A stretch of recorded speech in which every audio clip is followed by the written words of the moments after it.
Assalamualaikum warahmatullahi wabarakatuh. Alhamdulillahi rabbil alamin. Wassalatu wassalamu ala ashrafil mursalin Nabiyyina wa maulana Muhammadin wa ala alihi wa sahbihi ajma'in. Wa ashhadu an la ilaha illallah wahdahu la syarika lah. Wa ashhadu anna Muhammadan abduhu wa rasuluh sallallahu alaihi wa ala alihi wa sahbihi wa man tabi'al huda ila yaumiddin. Alhamdulillah, puji syukur kita haturkan kehadirat Allah Azza wa Jalla. Di kesempatan pagi ini kembali kita lanjutkan kajian rutin dengan membaca buku tafsir salat.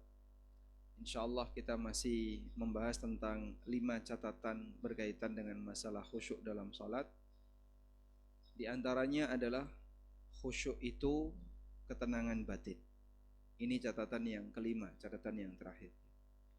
Jadi kita mau bahas tentang pengaruh khusyuk berkaitan dengan ibadah salat seorang hamba. Bapak Ibu yang dimuliakan Allah, khusyuk bisa dilakukan dalam semua bentuk ibadah.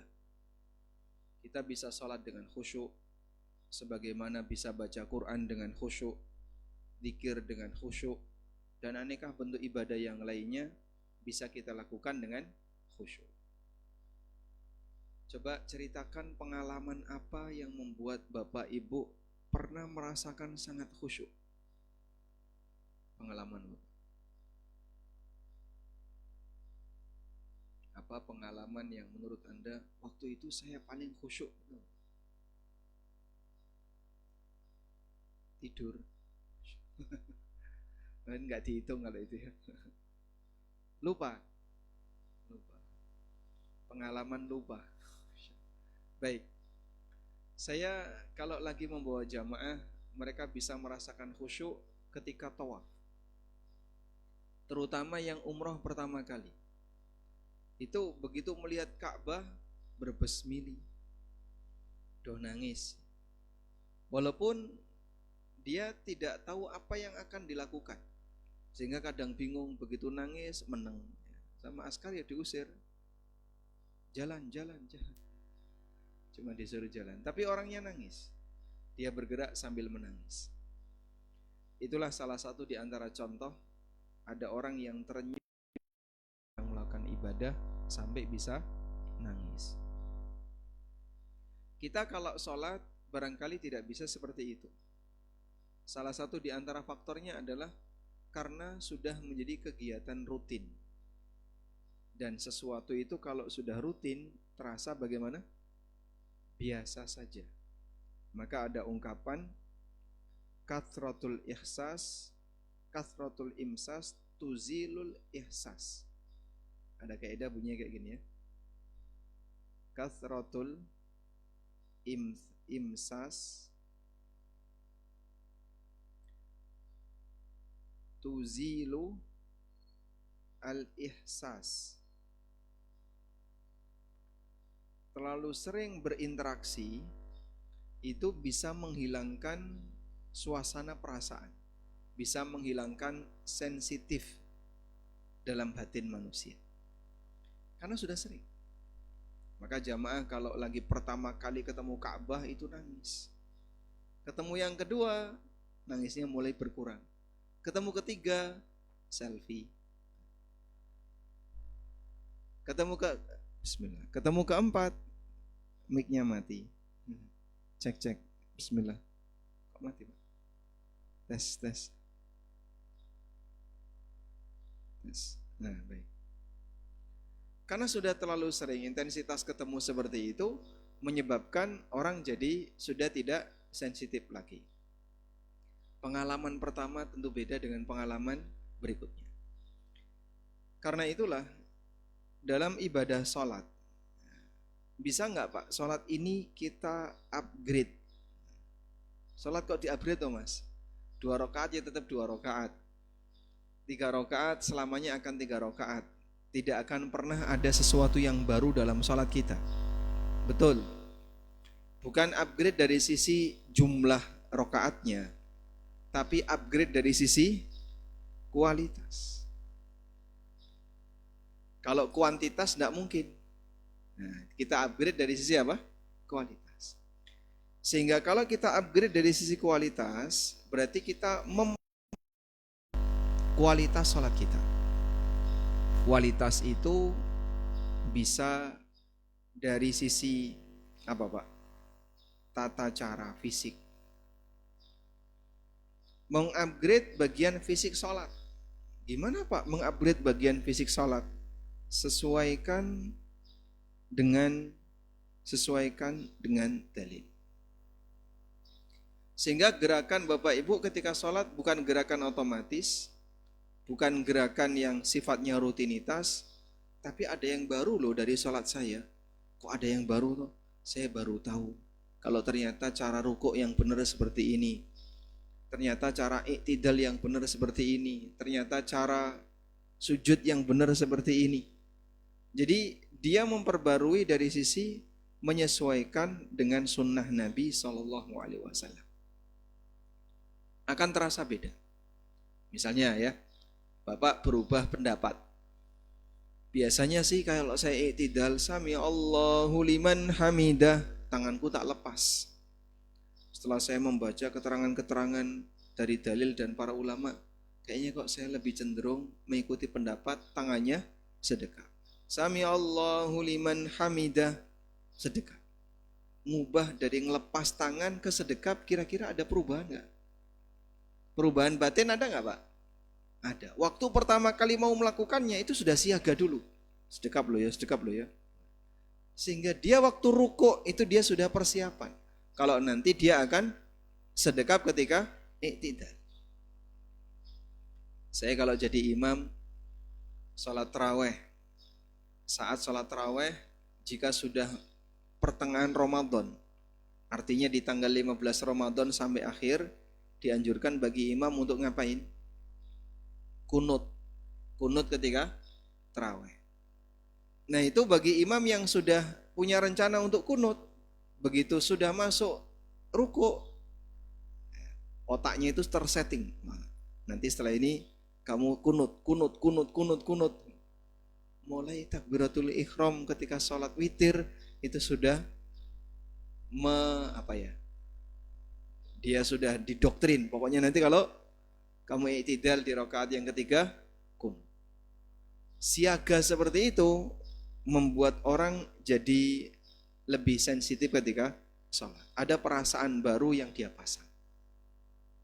Makanya dengan mengupgrade kualitas sholat, maka Bapak Ibu akan terasa sholat itu seperti mengerjakan sesuatu yang baru. Dan kita terus belajar. Masih banyak bagian-bagian sholat yang mungkin tidak pernah kita ketahui. Masih banyak gerakan-gerakan yang dianjurkan Nabi SAW, tapi belum pernah kita kerjakan. Sebutkan contoh gerakan yang Bapak tidak tahu. Nah, tidak tahu ya nggak bisa menyebutkan toh Mas. Misalnya ya, Bapak bergerak angkat tangan setelah bangkit dari sujud. Caranya gimana Pak? Jadi kita turun sujud, sudah? Turun sujud yang pertama. Terus bangkit dari sujud, duduk di antara dua sujud. Terus Bapak angkat tangan. Aneh nggak rasanya? Aneh? Lungguh kok karo angkat tangan. Angkat tangan seperti ini, itu kan kita lakukan dalam posisi berdiri. Ini kita duduk dan kita angkat tangan. Salah satu di antara sunnah Nabi SAW adalah sesekali angkat tangan ketika mau turun sujud atau ketika bangkit dari sujud. Sesekali, tidak rutin. Sehingga Anda di posisi sujud dari iktidal, Allahu Akbar, sujud. Lalu setelah itu bangkit, duduk di antara dua sujud, Allahu Akbar sambil angkat tangan. Terus sujud lagi, angkat tangan lagi, Allahu Akbar, terus sujud. Tapi dalam posisi duduk. Nah, tahu ngelakoni kaya ngono Pak? Tidak pernah saya melakukan seperti itu. Tapi saat Anda yakin ini kok dalilnya benar, nanti insya Allah kita bahas ya di buku tafsir salat ada itu. kok ini sesuai dengan petunjuk Nabi SAW, saya mau melakukannya. Di saat Anda melakukan itu, maka ada sesuatu yang baru dalam sholat Anda, menyesuaikan diri dengan dalil.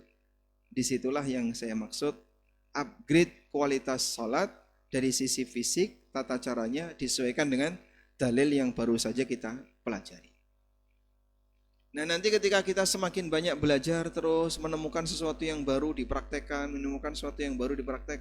sholat kita jadi terasa lebih sensitif perasaannya.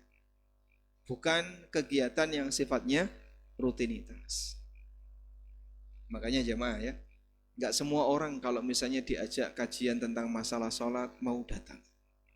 Asing jenenge sholat ya wis kaya ngono, ket biyen ya wis kaya ngono, wis ngerti aku. Tidak mau datang dia. Bagi dia udah biasa. Padahal kalau dia dengerin bisa jadi, kok ono kaya ngono ya? Kok ono kaya ngono? Akan terasa efek O-nya. Namanya O effect.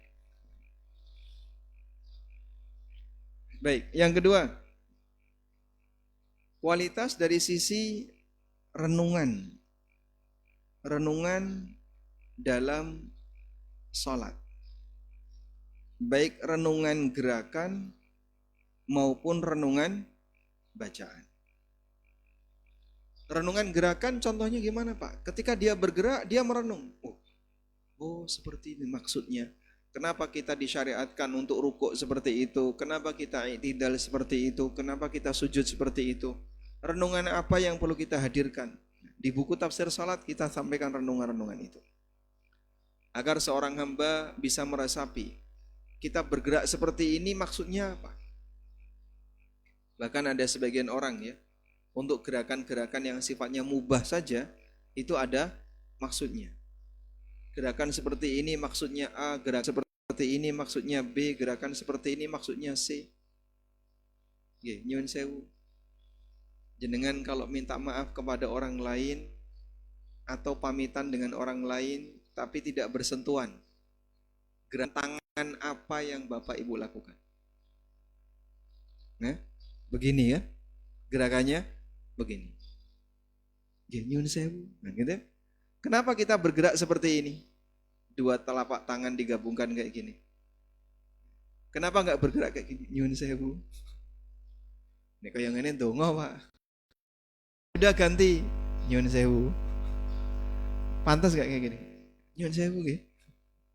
Jadi pas salaman nggak bisa, kita gerakannya tangan 3 jari. Nyuwun sewu. Kenapa seperti ini? Kita dari kecil diajari kayak gitu. Ini maknanya apa sih Pak? Ya ini permohonan maaf sebagai ganti kamu tidak bisa salaman. Sehingga kamu pertemukan dua telapak tangan kamu seperti ini. Sebagai ganti kamu tidak bisa salam. Wah, saya mau ngubah tren. Arep diganti nama Pak? Tak ganti. Pripun? Nyun sewu. Pakai jempol diangkat. Diketawain orang. Dan tidak bisa dipahami sesuai dengan maksudnya. Makanya gerakan seperti itu ada renungan yang bisa dihadirkan, apalagi dalam sholat. Dalam kegiatan sholat yang kita kerjakan, ada beberapa gerakan-gerakan yang para ulama sudah menjelaskan apa makna dibalik gerakan itu. Baik, kita lakukan belajar kualitas dari sholat yang kita kerjakan, bukan nambahi kuantitas, karena kuantitas tidak mungkin ditambahi, tapi dari sisi kualitas. Sholatnya Bapak dengan sholatnya Syekh Sudes jumlah rakaatnya sama enggak? Hah? Sama. Sholatnya kita dengan sholatnya Imam Syafi'i jumlah rakaatnya sama. Yang beda di mana? Yang beda di kualitas. Kita lanjutkan. Nabi SAW merasa tenang ketika khusyuk dalam sholat. Dan orang kalau dalam kondisi tenang itu bisa menjadi pelarian ketika punya masalah. Allah Subhanahu wa taala menjadikan sholat sebagai penenang jiwa untuk beliau sallallahu alaihi wasallam. Sehingga orang kalau lagi stres, lagi punya masalah, Biasanya dia lakukan apa? Saya mau menenangkan diri. Ada beragam cara orang dalam menenangkan diri. Ada yang bentuknya meditasi. Ada yang bentuknya menenangkan diri dengan cara minum kopi. Ada yang bentuknya menenangkan diri dengan cara mancing. Ada yang menenangkan diri dengan cara A, B, C, D, dan seterusnya. Biasanya kalau bapak lagi punya masalah, cara menenangkan dirinya gimana? Hah? Masuk toilet? Ngapain? Cara menenangkan diri masing-masing orang kan kadang beda-beda. Nah, Islam mengajarkan kepada kita bagaimana cara menenangkan diri yang benar. Ala bidzikrillahi tatma'innu al-qulub. Bukankah dengan zikrullah hati seorang hamba itu bisa menjadi tenang? Jadi kita punya masalah. Di masalah itu ada solusi. Tapi mungkin solusi itu masih jauh. Solusi itu masih ada di sana. Misalnya ada masalah tertentu, iki kudu nunggu dokter ini. Dokternya kapan datang? Bisanya besok. Sekarang enggak bisa. Cari dokter yang lain. Belum ada yang bisa. Bisanya besok misalnya. Nah, berarti mungkin untuk bisa mendapatkan solusi harus nunggu sekian hari atau menempuh jarak sekian kilometer dan seterusnya. Nah, di antara ini kan ada sisi-sisi yang membahayakan. Kalau orang terlalu tawakal dengan solusi, ini bisa bahaya. Makanya kita diajarkan di saat kamu masih belum bisa mendapatkan solusi lebih cepat, maka cara yang harus kau lakukan apa? Kalau orang sedang dalam situasi genting, mitigasi pertama sebelum dia mikir solusi apa, Pak? Hah? Mitigasi pertama doa. Apalagi? Apa mitigasi pertama ketika orang itu belum mendapatkan solusi? Orang sering dikatakan jangan panik. Sehingga begitu masalah terjadi, pertama untuk memutus adalah jangan panik. Orang kalau sudah panik itu sulit untuk diajak berpikir. Sehingga otak pikiran manusia tidak akan bisa berfungsi kalau dia dalam kondisi panik. Di dalam lift tiba-tiba mati, jrek, mati. Lampu mati, liftnya mati. Pernah mengalami kayak gitu? Pernah? Pernah. Apa solusi pertama yang diajarkan kalau orang dalam situasi seperti itu? Jangan panik. Pertama jangan panik. Karena kalau orang panik, gimana ini, gimana teriak, tabrakan satu sama lain ya. Akhirnya yang berada di lift sebenarnya bisa tenang, malah geruntelan gak karuan. Terus mungkin dia teriak-teriak, gak ada yang bisa mendengar. Akhirnya dia gak bisa ngapa-ngapain. Dalam kondisi itu terus apa yang harus dia lakukan? Kalau dia gak panik, dia masih bisa berpikir, sebentar, sebentar, jangan panik. Bayi, anak-anak mungkin dalam situasi kayak gitu dia panik. Langsung takut, nangis. Nangis membuat orang tuanya jadi tambah bingung. Tenangkan dulu. Nah, orang ketika tenggelam, kalau dia panik gimana? Nah, makin tenggelam. Tapi ketika dia tenggelam, dia tenang dulu. Dia tenang, sebentar, tenang. Walaupun mungkin pertolongan masih jauh. Pak, tim SAR-nya masih ada di sana, Pak. Cuman ketika dia tidak panik, mungkin dia masih bisa mengapung dulu. Dia bisa tenang dulu. Dia mungkin dia tenggelam, timbul lagi, tenggelam, timbul lagi. Ketika dia tidak panik. Namun kalau orang sudah panik duluan, udah nggak bisa dia mikir solusi, tidak bisa untuk berpikir yang terbaik, karena dia sudah panik. Maka saat kita dapat masalah, kita diajarkan oleh Allah kunci masalah itu dengan cara jangan panik. Nah, ketika kita sedang dapat masalah biar tidak panik, caranya gimana? Zikrullah. Ini dengan cara zikir. Zikrullah inilah yang bisa membuat orang jadi tenang. Zikrullahnya gimana Pak? Misalnya kita sedang punya masalah, kita mengucapkan qadarullah wa ma syaa fa'al. Ini sudah menjadi takdir Allah, dan apa yang Allah takdirkan pasti terjadi. Sehingga dia tidak akan bingung, tidak akan gusar, tidak akan sedih duluan, tapi zikrullah dulu. Makanya Nabi SAW ajarkan, fa in asabaka syai'un falyaqul qadarullah wa ma syaa fa'ala. Kalau kamu tertimpa musibah apapun, ucapkanlah qadarullah wa ma syaa fa'ala. Ibu misalnya dapat berita, begitu pertama berita datang, Bu, suami jenengan kecelakaan. Yang jenengan lakukan apa? Pingsan. Begitu dapat info suaminya kecelakaan, apa yang pertama kali dilakukan? Kopoh, ning dining. Mlebu metu pawon. Mlebu metu pawon goleki apa? Kunci dulu, tenangkan batinnya dengan mengatakan qadarullah wa ma syaa fa'ala. Kopoh dengan tenang, sama-sama tidak memberikan solusi bagi kondisi suami yang sedang kecelakaan misalnya. Sehingga saat Anda ricuh misalnya, gak karuan, terus piye. Mong piye. Tapi kalau orang tenang, wah sudahlah, ini sudah menjadi takdir Allah. Terus dia mungkin cari HP, atau dia bergegas ke rumah sakit, atau gimana caranya. Tapi kata kuncinya adalah tenang dulu. Ya. Misalnya gas bocor, terus terbakar. Yang perlu dilakukan apa? Langsung siram air, gopoh siram air, tambah gede apinya. Baik.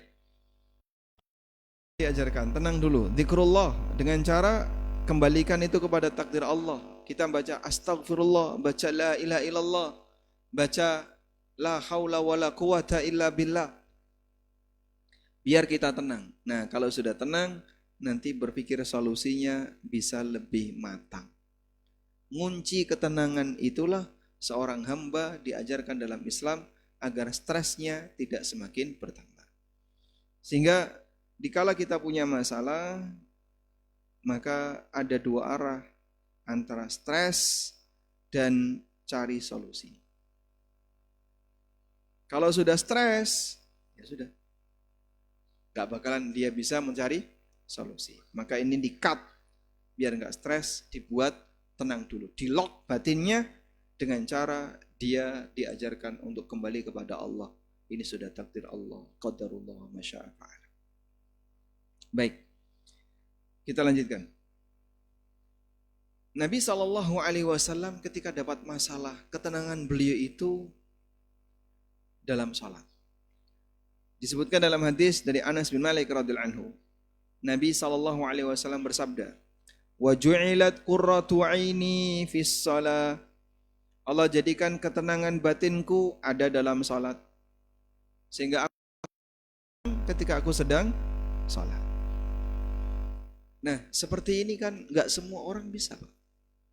Ada orang punya masalah, tapi pelariannya nangis, turu, apalagi Pak?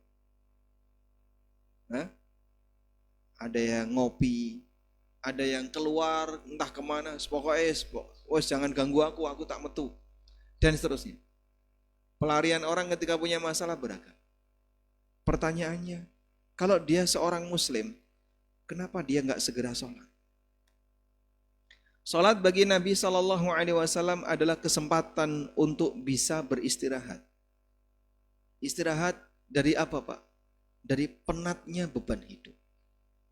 Sehingga orang ketika capek, dia ngerjakan sholat.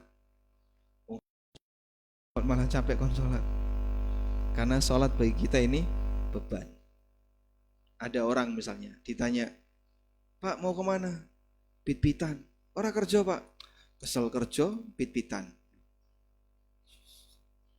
Pernah ada kayak gitu, Pak. Dia capek kerja. Setelah itu dia sepedaan. Loh, sepedaan itu pelampiasan untuk melepas kepenatan kerja. Nyatanya sepedaan itu capek nggak, Pak? Keluar tenaga nggak? Tapi itu dipakai sebagai sarana untuk melepas kelelahan kerja. Capek nyambut gaya, Mas. Nyambut gaya terus. Sepedaan. Itu cara mikirnya gimana? Kerja, kata dia capek. Kok malah sepedaan? Harusnya kan orang capek istirahat, tidur. Ini malah sepedaan. Ada kayak gitu? Ada orang misalnya berkebun. Pak, orang nyambut gaya, Pak. Saya cuti. Terus, nah ini berkebun saya, Mas. Kesel nyambut gawe ya berkebun. Sehingga kalau dulu bertani itu kerja. Sekarang bertani itu hobi. Untuk menenangkan pikiran. Pak, wong tani kan Pak, judek bertani. Bapak kok bertani untuk menenangkan pikiran. Nah, itulah salah satu di antara bukti bahwa lelah, ada lelah batin, ada lelah fisik. Mana yang lebih melelahkan? Lelah batin atau lelah fisik? Mana yang lebih melelahkan? Ya? Lelah batin. Orang kalau kerja hanya sebatas fisik, tapi batinnya bahagia, dia nggak capek. Dia nggak lelah. Tapi kalau dia kerja, mungkin kegiatan fisiknya sedikit, tapi batinnya sedih, batinnya tidak bahagia, batinnya capek, dia lebih capek. Salat tarawih misalnya. Di sini berapa rakaat? 11. Berapa jam 11 rakaat itu? 40 menit? Hah? Atau 30 menit? Kurang lebih setengah jam ya. Rata-rata hampir di semua masjid di sekitar kita salat tarawihnya setengah jam. Ada nggak jamaah yang melaksanakan salat tarawih setengah jam tapi nggak betah? Bolak-balik ndelok jam. Wis jam 8 kok durung rampung. Wis jam 8 durung witir gitu. Ada, Pak? Hah? Banyak. Sehingga sebagian di antara kaum muslimin ketika dia sedang salat tarawih hanya butuh waktu setengah jam. Itu bolak-balik lihat jam. Noleh ke belakang lagi, noleh ke belakang lagi. Pak, jamnya itu nggak pindah loh Pak, di itu terus. Tapi karena dia merasa sudah kelelahan dengan ibadah sholat yang dia lakukan, pun cuma setengah jam, rasanya lah lama. Dia tidak bisa menikmati. Jamaah umroh, dia sedang tawaf. Dalam posisi dia tawaf, dia capek fisik. Tapi rasanya bahagia. Ketika terasa bahagia, walaupun fisiknya lelah, batinnya bahagia, rasanya gimana? Biasa. Itulah pengaruh lelah bahagia batin. Maka bisa nggak kita melakukan gerakan fisik? Gerakan fisik tapi bahagia. Di saat Anda gerakan fisik tapi bahagia, Anda tidak kelelahan. Sing senang senam, ketika senam dia bahagia. Yang senang olahraga, kita olahraga dia bahagia. Sepedaan, yang senang sepedaan dia bahagia. Demikian pula orang yang berantem ya. Senengannya latihan berantem. Dia mungkin capek, tapi dia bahagia. Kebahagiaan orang ini yang membuat gerakan fisik jadi tidak melelahkan. Maka kita bisa lihat di sini rahasia. Kenapa Nabi SAW melepas kepenatan batin setelah berinteraksi dengan banyak masalah? Beliau minta kepada Bilal, ya Bilal, arihna bis salah. Wahai Bilal, ayo kita istirahat dengan salat. Istirahatkanlah kami wahai Bilal dengan salat. Bilal disuruh azan. Kita capek. Wahai Bilal, sekarang istirahatkan kita dengan salat. Sholat kok istirahat? Kalau kita kan istirahat setelah sholat. Kalau ini dengan sholat. Dah capek sholat, istirahat. Ini enggak. Kita capek, kita istirahat dengan sholat. Masya Allah. Mungkin kita enggak sampai bisa memikirkan sampai pada tingkat seperti itu. Bagaimana orang beribadah kepada Allah, namun dia bisa menjadikan ibadahnya ini sebagai tempat untuk ketenangan batin sempurna, sehingga dia bisa beristirahat ketika itu. Enggak semua orang bisa. Karena bagi kita sholat itu beban. Kita belum bisa bahagia sebagaimana kita bahagia ketika pit-pitan. Sebagaimana kita bahagia ketika sepedaan. Kita bahagia ketika olahraga. Kita bahagia ketika senam dan seterusnya. Mungkin ada salah satu di antara jamaah dari Marhamah sering ketemu saya. Aku baru muter jalan kaki. Ya. Nanti jam sekian ketemu di jalan. Ketemu. Dan selalu kita ketika ketemu cerita dia, saya pengalaman olahraganya kayak gini, kayak gini. Dia bisa merasakan ketenangan ketika olahraga. Ada seperti itu di antara kita? Tenang ketika olahraga? Padahal olahraga itu gerakan fisik. Namun yang bersangkutan merasa bahagia ketika olahraga. Yang tidak terbiasa olahraga, dikon olahraga, ya rasa seneng. Saya biasanya nggak kayak gini, biasanya saya seperti itu dan seterusnya. Karena itu ketika beliau sedang memiliki masalah, beliau mengadu kepada Allah Subhanahu wa taala dengan cara salat. Sebagaimana yang pernah disampaikan oleh sahabat Hudzaifah. Ini tulisannya salah ya, Hudzaifah. Yang betul Hudzaifah. Sahabat Hudzaifah Ibnul Yaman rahimahullah pernah menceritakan, kana Nabiyyu sallallahu alaihi wasallam idza hazabahu amrun shalla. Nabi sallallahu alaihi wasallam kalau lagi punya masalah besar, salat. Begitu padu karo bojone jeder. Nah, apa yang Anda lakukan? Nggih? Biasanya ibu-ibu kalau berantem sama suaminya, begitu berantem, mlebu kamar, langsung turu mengkurep. Nggih. Langsung turu mengkurep. Baik. Terus yang benar gimana Pak Ustadz? Coba Anda ketika punya masalah seperti itu, lagi tegang dengan suami, lagi tegang dengan istri, terus ambil wudhu, kemudian salat. Bapak juga sama, sedih. Nah, lampiaskan kesedihan itu ketika salat. Nah, ketika Anda salat, nangis dalam salat, mengadu kepada Allah Subhanahu wa taala. Ya Allah, bojoku kok koyo ngene. Lan njaluk sing piye? Kana Nabi sallallahu alaihi wasallam idza hazabahu amrun shalla. Nabi sallallahu alaihi wasallam kalau beliau punya masalah serius, maka beliau mengerjakan salat. Suasana semacam ini hanya ada pada mereka yang memiliki kedekatan dengan Rabb-Nya. Sehingga salat baginya adalah sebuah kenikmatan, bukan beban, tempat untuk beristirahat, tempat untuk menenangkan batin, bukan beban bagi hidup. Kalau bisa seperti itu Pak, di saat itulah kita bisa merasakan nikmatnya ibadah. Bagian dari kebutuhan manusia, mereka selalu menghendaki ketenangan. Sehingga ketika orang tidak memiliki sarana untuk mendapatkan ketenangan yang sesuai syariat, mereka akan mencarinya dengan cara-cara yang tidak pernah ada ajarannya.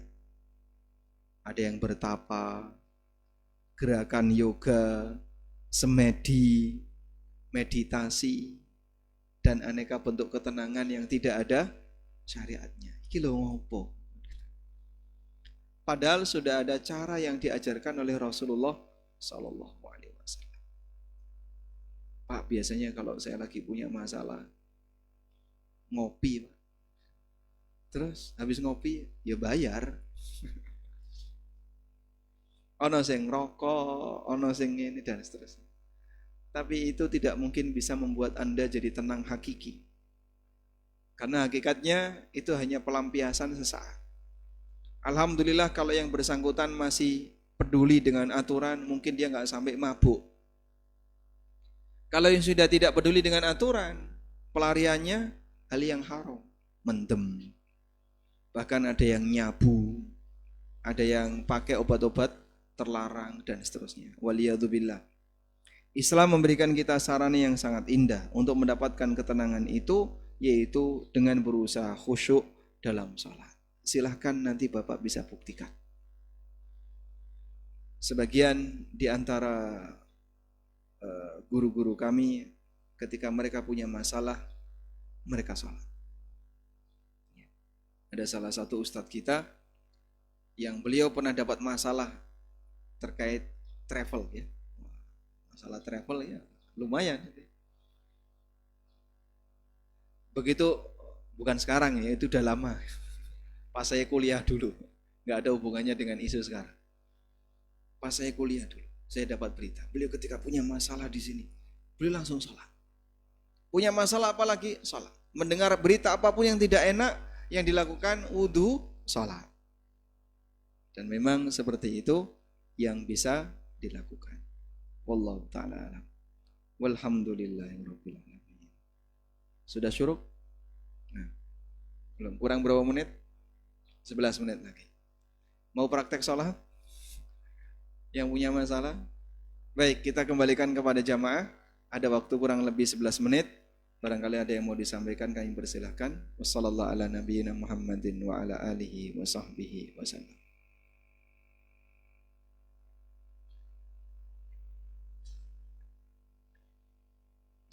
Kubu kanan, kubu kiri. Silakan. Assalamualaikum warahmatullahi wabarakatuh. Waalaikumsalam warahmatullahi wabarakatuh. Ustadz ini mau bertanya tapi mungkin ada kaitan dengan sholat tapi mungkin nggak kekhusukan ya. Ada satu hadis yang mengatakan bahwa kalau kita berpergian ke satu tempat, kemudian kecuali di 3 tempat ya Ustadz, kemudian melakukan memang tujuannya untuk beribadah di situ, di masjid bisa gitu, itu sebenarnya nggak boleh gitu ya. Nah ceritanya kan, dan beliau itu nggak, kalau diajak pergi itu nggak kayak mungkin PNX sama nggak suka gitu. Sukanya itu cuma ya mungkin ibadah gitu. Sehingga kadang-kadang mungkin pergi ke Solo gitu, kemudian ke masjid gitu, masjid, kemudian sholat, atau mungkin ke apa, ke Kudus atau masjid-masjid yang ada di Jawa kira seperti itu. Nah, kita sebagai anak itu tujuannya adalah sebenarnya untuk membahagiakan orang tua. Nah, itu kaitannya dengan hukum. Misalnya mengunjungi, kalau ibu saya mungkin memang mengunjungi kota itu, ya melihat masjid, kemudian mungkin subuh sholat gitu. Itu seperti apa ya Ustadz ya? Orang tua dijak ngelencer marah nggak suka ya? Ya, karena udah tua kan senangnya coba mungkin lihat masjid, kemudian sholat di situ. Ya.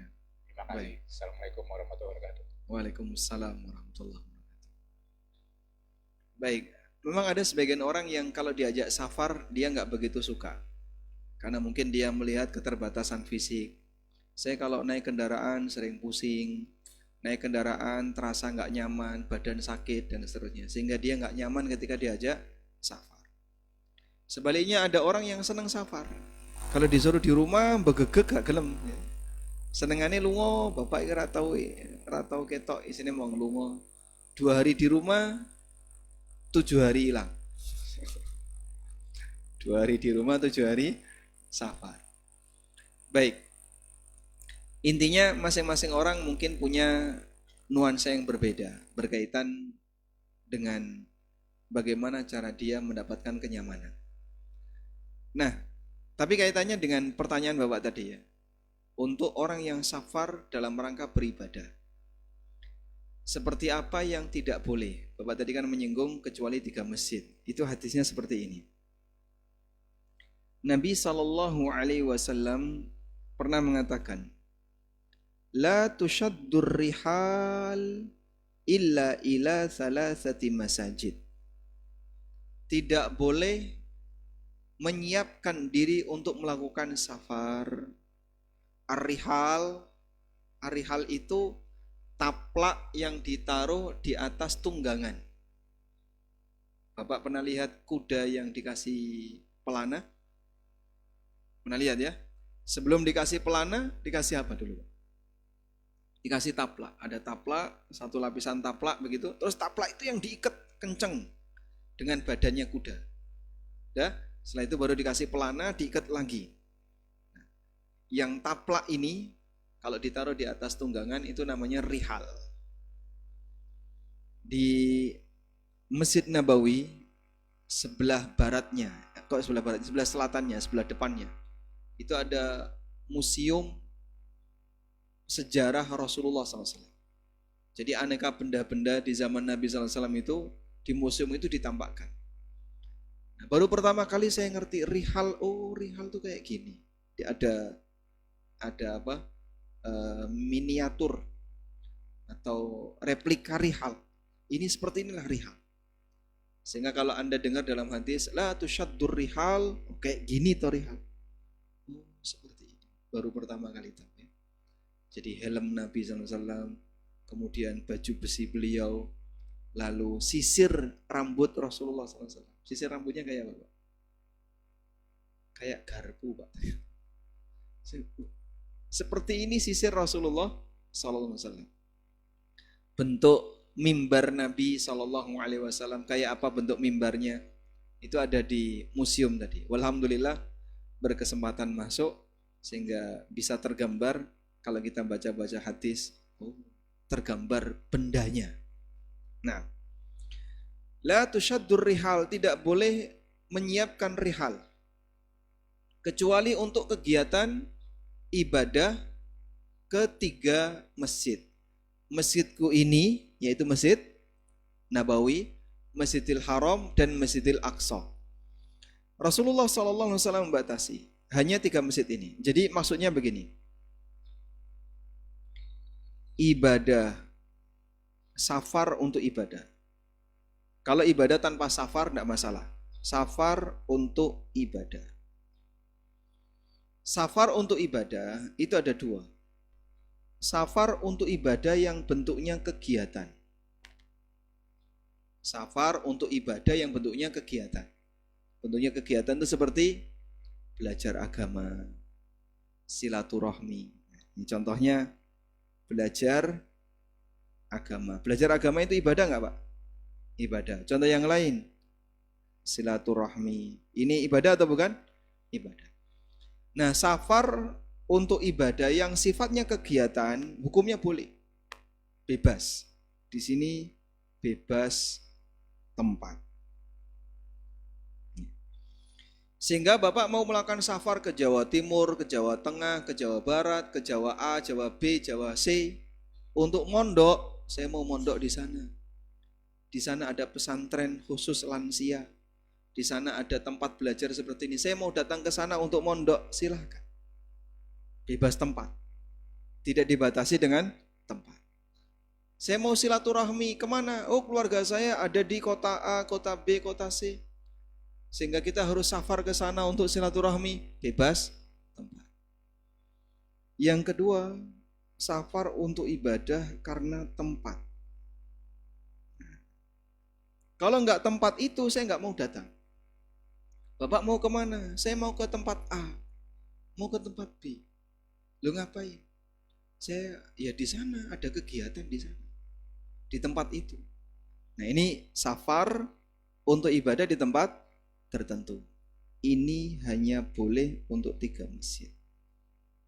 Hanya boleh untuk 3 masjid. Sehingga sengaja untuk datang ke sebuah tempat tertentu dalam rangka ibadah di tempat itu, safar ibadah untuk satu tempat tertentu hanya boleh untuk Masjidil Haram, Masjid Nabawi dan Masjidil Aqsa, tidak boleh yang lain. Baik, ada satu tempat dalam Al-Quran yang dimuliakan oleh Allah, disebut sebagai lembah suci. Namanya apa? Namanya Tua. Lembah Tua. Innaka bil wadil muqaddasi Tua. Coba kita lihat ayatnya. Innaka bil wadil muqaddas. Sesungguhnya engkau wahai Musa berada di sebuah lembah yang suci. Allah sebut lembah ini dengan sebutan lembah suci, muqaddas. Idnada rabbuhu bil wadil muqaddasi tuwa. Ini di surat An-Nazi'at. Di surat Toha Allah Subhanahu wa taala perintahkan kepada Musa.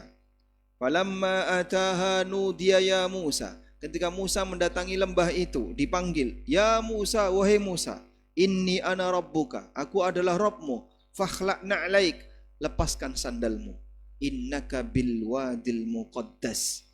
Engkau berada di lembah suci, tua, yaitu lembah tua. Apakah kita disyariatkan untuk datang ke lembah tua?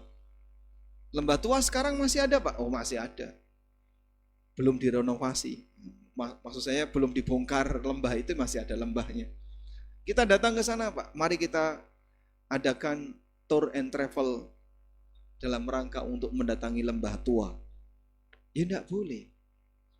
Karena beribadah di satu tempat tertentu sampai harus melakukan safar, hukumnya dilarang. Walaupun lembah ini disebut oleh Allah sebagai lembah suci. Dan dulu pernah ada sahabat yang datang ke sana untuk ibadah. Dengan dalil ayat ini.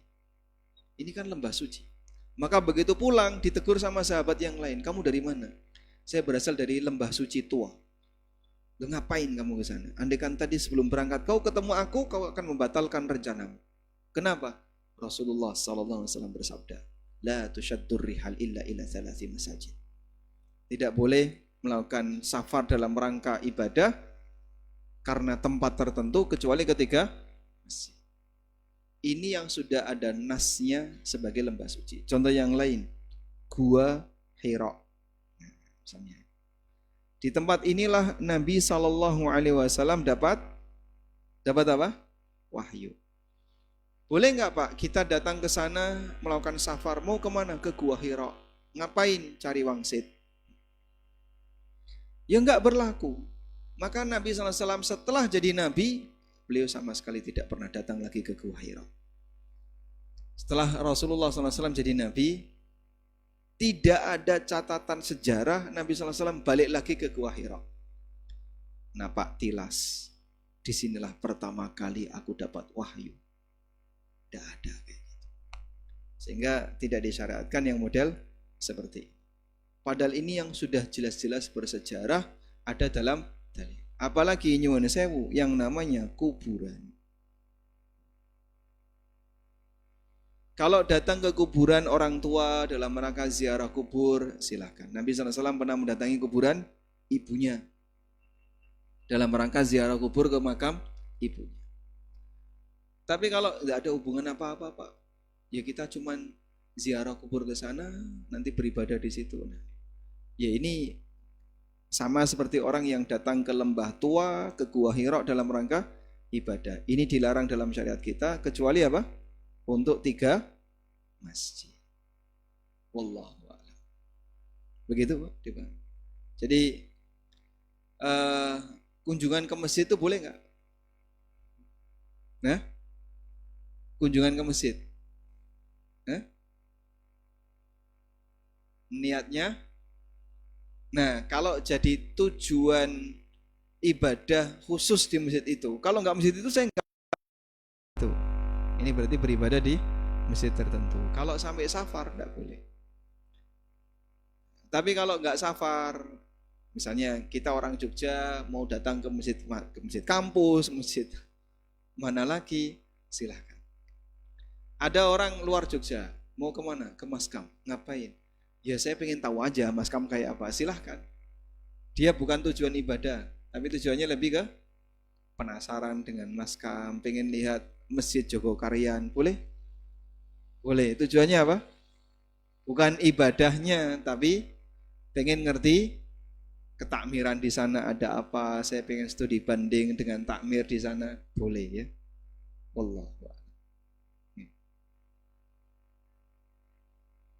Enggak masalah. Misalnya pengen lihat masjid Solo, pengen lihat masjid mana lagi? Demak. Sekarang kan masjid jadi destinasi wisata.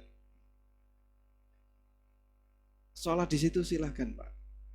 Jadi cirinya begini, dia ketika sampai di masjid itu tujuan utamanya bukan ibadah khususnya.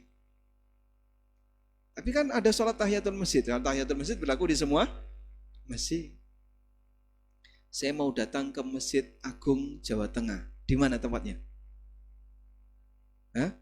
Magelang. Yang baru itu loh. Itu kan Masjid Jawa Tengah itu ya sebutannya. Masjid apa? Masjid Agung Jawa Tengah. Ada 2, dulu di Semarang, yang baru di Magelang. Lebih megah lagi. Saya ngisi kajian di situ, Masya Allah, jalan dari pintu ke depan tuh jauh sekali. Jalan dari pintu masuk sampai ke depan untuk sholat jauh sekali. Sehingga walaupun jamaahnya banyak, terlihat sedikit. Padahal jamaahnya itu kalau disuruh masuk Masjid Marhamah nggak cukup Pak. Tapi karena saking gedenya masjid, begitu ayo kumpul mendekat, itu Masya Allah, kelihatan lingkaran kecil aja. Saking gedenya masjid. Boleh Pak, kita misalnya datang ke sana. Ya datang ke sana misalnya untuk lihat-lihat masjid silakan. Terus sholat tahiyatul masjid. Karena bukan tujuan ibadah dengan tempat. Wallah. Nggih, menjawab? Alhamdulillah. Insya Allah kita lanjutkan lagi. Kalau masih ada yang perlu didiskusikan terkait masalah ibadah dengan tempat, mungkin bisa kita sambung di pertemuan berikutnya. Demikian yang bisa kita bahas, semoga bermanfaat. Allahumma anfa'na bima 'allamtana wa 'allimna ma yanfa'una warzuqna ilma.